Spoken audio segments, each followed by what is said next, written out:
हरे कृष्णा, राधे राधे। स्वागत है आप सभी का गोविंद भजन चैनल पर। कार्तिक मास महात्म्य के अध्याय, इसमें कुल 35 अध्याय है, जिसमें से रोज एक अध्याय की कथा आप सुनेंगे।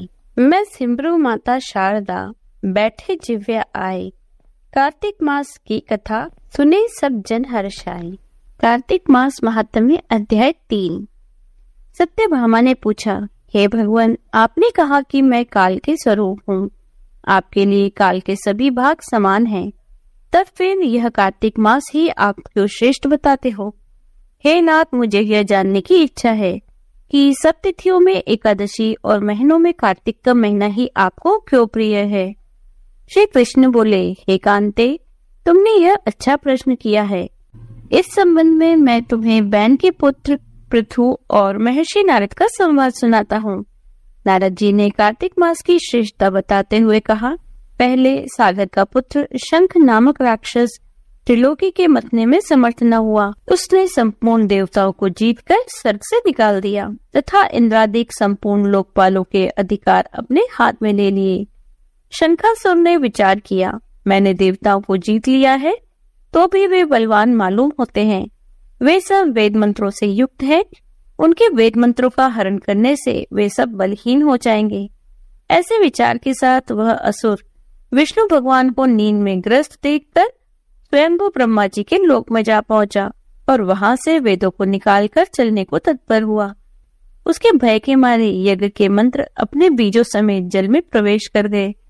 यह देख शंखासुर भी उन्हें ढूंढता हुआ समुद्र के भीतर विचरने लगा, परंतु वे वेद कहीं भी प्राप्त न हुए। पीछे से ब्रह्मा जी भी सब देवताओं को संग ले और पूजा की सामग्री एकत्र कर बैकुंठ में विष्णु भगवान की शरण में गए। वहां उनके जागने के निमित्त सब देवता स्तुति गान करने लगे। उनकी भक्ति से संतुष्ट होकर भगवान ने नेत्र खोले। विष्णु भगवान उनसे कहने लगे, हे देवगण, मैं तुम्हारे कीर्तन पूजा आदि से प्रसन्न हुआ हूँ। आप लोगों की मनोकामना मैं पूर्ण करूंगा, यही वर देता हूँ। अश्विन शुक्ल पक्ष की एकादशी से देवउठनी एकादशी तक प्रहर भर रात्रि रहे। तब से जो मनुष्य तुम्हारी तरह मेरा गुणगान करेंगे वे मुझे प्रसन्न कर मुझे प्राप्त होंगे। पाद्य, अर्घ, आचमन आदि जो तुम मेरे निमित्त लाए हो वह अनंत गुण होकर तुम्हारे सुख के कारण होंगे। शंखासुर जिन वेदों को हर लाया है वे सब जल में स्थिर हैं। मैं शंखासुर को मारकर उन्हें लाऊंगा। अब से बीज मंत्र समेत सब वेद प्रतिवर्ष कार्तिक के महीने में सदा जल में निवास करेंगे। मैं मत्स्य रूप धारण कर जल में जाता हूँ। तुम भी संपूर्ण मुनियों को लेकर मेरे संग आओ। इस श्लोक में जो अच्छे मनुष्य प्रातःकाल स्नान करते हैं वे निश्चिंत यज्ञांत स्थान के फल को प्राप्त होते हैं। जो कार्तिक में सदा स्नान करते हैं उनको हे इंद्र तुम मेरे लोक में पहुंचा दिया करना। हे यम, तुम सदा उनकी विघ्नों से रक्षा करना। और हे वरुण, तुम उनको पुत्र पौत्र आदि देते रहना। हे कुबेर, तुम उनकी धन वृद्धि करो। हे देवताओं, आज तुमने मुझे एकादशी को जगाया है, इसलिए यह तिथि सदा मनाने योग्य है। यह मेरे लिए प्यारी है। हे देवगणों, भली भांति से किए जाने पर यह दोनों व्रत मनुष्य को मेरा सामीप्य प्राप्त कराते हैं। यह सत्य जानो कि इनके समान कोई व्रत नहीं है। यहाँ कार्तिक मास महात्म्य का अध्याय 3 समाप्त होता है। कार्तिक मास अध्याय 4। नारद जी बोले, ऐसे कहकर विष्णु भगवान एक मछली का रूप धरकर विंध्याचल वासी कश्यप की अंजलि में अवतरित हुए। उस मछली पर दया करके मुनि ने उसको कमंडल में डाल लिया।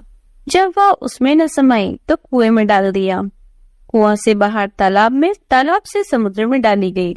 तब वहां मत्स्य रूपधारी भगवान शंखासुर दैत्य को मारते हुए और उसे अपने हाथ में दबाकर बद्री वन को गए। वहां सब ऋषियों को बुलाकर भगवान बोले कि जल के भीतर वेद निमग्न हो गए हैं, तो उन्हें ढूंढो और शीघ्रता पूर्वक जल में से निकालकर रहस्य समेत ले जाओ। तब तक मैं सब देवताओं समेत प्रयाग में निवास करूंगा। नारद जी बोले, उन तपोबली मुनियों ने तब बीज और यज्ञ मंत्रों सहित वेदों का उद्धार किया।